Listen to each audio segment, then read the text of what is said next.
اخر مالی ډولۍ راوړله کور ته بیا خیالونه مې بدل شو دغې خور ته په هوا شوم چې مې ښځه ولیدله د هغې په سر دا خور به مې وهله دغه خور یو ورځې ما ته راګویا شوه د سوالګرې په شان ما ته په ژړا شوه زما تا سره یې پلار خو مې بیمار دی هم شلېدلې لوپټه هم مې پیزار دی که دې په شا راته کتلی نه وې نو زه به دومره جړېدلی نه وې بس بیا په 1986 کې سید نواب مخرور قصه ما ولیکله جی جی جی جی او هغه قصه چې ده نو هغه په تا ته خو پته وه چې پخوا ډېره زیاته مشهوره شو جی او بیا په هغه وخت کې به خلکو په دې سفرونو کې په دې بیټکونو کې د مشرانو به دا قصې اورېدې د خلکو نور څه کار نه و خو دغه زمیندارۍ ته به یې کاته وه بیا به نور وزګار وو د 1986 کې ما د سید نواب قصه ولیکله او هغه ډېره زیاته مشهوره شوه د وحیدګل په آواز باندې د هغې نه رو بس ما شاعري شروع کړه بیا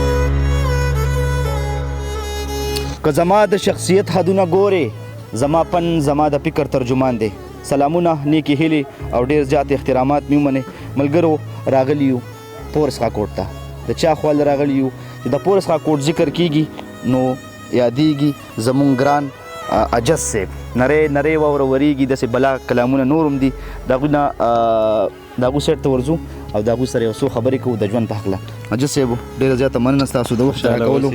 او آباد اوسئ بریالي اوسئ د پښتنو دپاره هم ډېر کار کړی ډېر زیار دی چې دې پیدا شوی چېرته دی ډېر یو په ترنم خو زه ویم نو باچا دی عجز صاحب دا راته ووایه چې پیدا شوي چېرته یې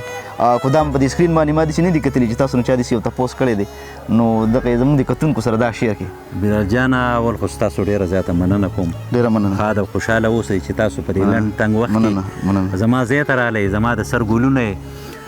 تا د پیدایش خبر وکړم پیدایش زما په پړنګي کې شوی دی جی جی جی او د تقریبا د یاره زه د شپږو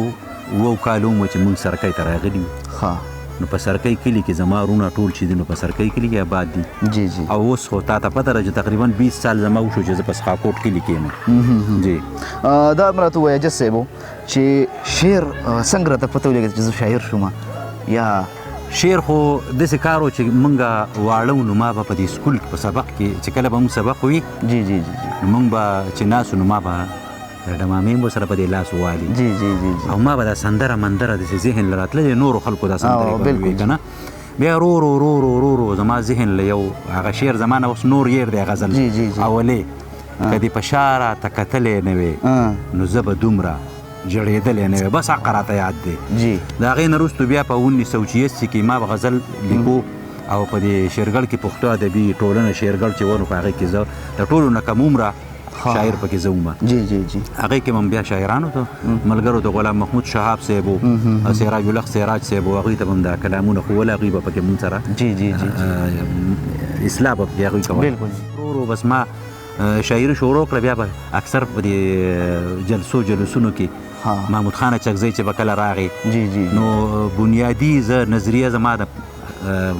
دغه سره د پښتونخوا ملي عوامي پارټۍ سره وه جی جی نو د هغې سره به ما دا شعرونه میرونه وي رو هغه بس بعضې غزلې داسې وي چې کمې ما هسې په دې کتاب کې ور غورځولې وي نو هغه لاړې چې ستاسو د مخې اوس په دې میډیا باندې چلیږي دا هم راته ووایه چې د هغې وخت کې د کوم شاعر نه چې متاثره شوي وي چې ما شعر طرف ته تاسو مجبوره کړې زه کتاب چاپ کړم او دا هم راته ووایه چې تاسو کتابونه څو چاپ کړي دي متاثره خو بلال جانه زه به داسې خبرو کوم اوس په چې د لالا څنګه خبرو جی جی جی متاثره خو زه د هېڅ چا نه نه یم دا څه وجه کېدای شي بس دا شاعري چې ده دا قدرتي او ورکړه ده جی جی جی دا الهامي څیز دی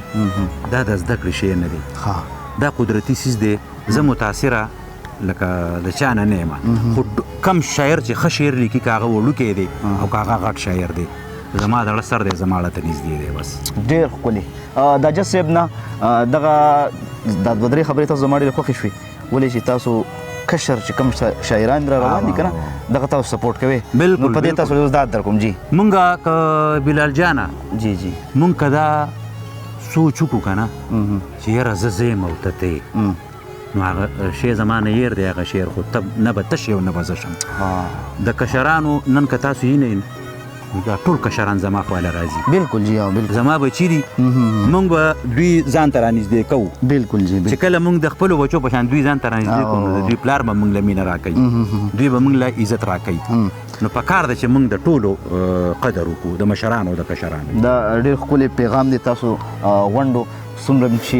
زموږ مشران شاعران دي عجز صاحب د خولې دغه پیغام تاسو ته دی عجز صاحب خبرې بلا خوږې دي زه وایم چې ډېرې خبرې د څه وکړم خو ټایم ډېر مختصر دی نو شعر طرف ته به راشو غزل ته جی جی نو دغه کتونکو ته غزل ډالۍ کول چې فرمایي زمانه کېږي نو داسې غزلات وشي نوي وي او استاد خو هر یو غزل په دې خلکو خلګي خو موږ ته نوي داسې څه ووایي جی غزل به درته پوښتنه وکړه جی ستاسو ډېر ملګري مسافر دي نو هغوی ته په پښتني مینه ډالۍ دی بالکل بالکل مهرباني ارشاد بیا سپرلی سمسور دی ما نه پاتې دی جوړ د مرغو شور دی ما نه پاتې دی دشته په شړشم له ځانه ورکه ده دشته په شړشم له ځانه ورکه ده زیړ څادر پې خور دی ما نه پاتې دی او زه د بل وطن مسافرۍ لزم زه د بل وطن مسافرۍ لزم کور خو د چا کور دی ما نه پاتې دی او بل شعر دی چې زړه به د یارانو نه نور صبر کم زړه به د یارانو نه نور صبر کم سپین دی او کتور دی ما نه پاتې دی او اخري شعر دی چې خوار عجز په خپل پیټې په خپل وړمه په ځان وړمه خوار عجز به خپل پیټې په خپل وړم زوی دی او کرور دی ما نه پاتې دی واه جی ډېر ښکلی عجز صاحب ډېر ښکلی کلام هم راته ووي راځو ستاسو نظم طرف ته جی چې دغه کتونکي ته خوندونه واخلي نو ډایرکټ راته نظم ووایي جی ها د خور نظم به راته ووایم ارشاد خپلې خور به په زانګو کې زانګولم ټوله ورځ به یې په غېږ کې ګرځولم چې په ځمکه به مې خاورې کړلې خولې ته دې به زر لاس کو دې خپلې لوپټې ته راوچت پې کړم زر د خاورو به یې خوله کړه راله پاکه راوچت به یې کړم د خاورو د خوراکه په تادۍ به یې بهر کړم دروازې ته یو زنځیر و زموږ ځوړند دروازې ته د زنځیر په شړنګهار به یې قلار کړم صحت پس به یې خبرو ته تیار کړم ډېر ښکلی ګرځولم به یې ټوله ورځ یوازې ما به ناڅاپه په راپرېښودې متیازې په متیازو به مې څښا ورله جامې کړې روڼو خویندو له سپېره د مخ ګونې کړې بلال جانه جی چې به ستړې شوه نو را به یې وړم کور ته په ماښام به یې حواله کړم خپلې مور ته چې به لږه غونتې دا خواره دمه شوه زما مور به ورته ناڅاپه غوسه شوه جنۍ پاسه د ماښام تنور لمبه کا چې تنور تود شي بیا ټول څاروي اوبه کا غرمني لوښي هم څښا په څښا پراته دي د کوهي په غاړه ټول خواره واره دي زما خور به دغه ټول لوښي کنګال کړه پس ته دې به یې په کچن کې سنبال کړه بیا به راله په اودو به یې زه ښکل کړم مشغولاله به راویښي په چل ول کړم په خدمت ته دغه خور به لویېدمه چې زلمی یې کړمه هله شوه بېغمه زلمیتوب و د ځوانۍ په ما دورانو بیا زما د خور زما واده ارمان اخر ماله یې ډولۍ راوړله کور ته بیا خیالونه مې بدل شو دغې خور ته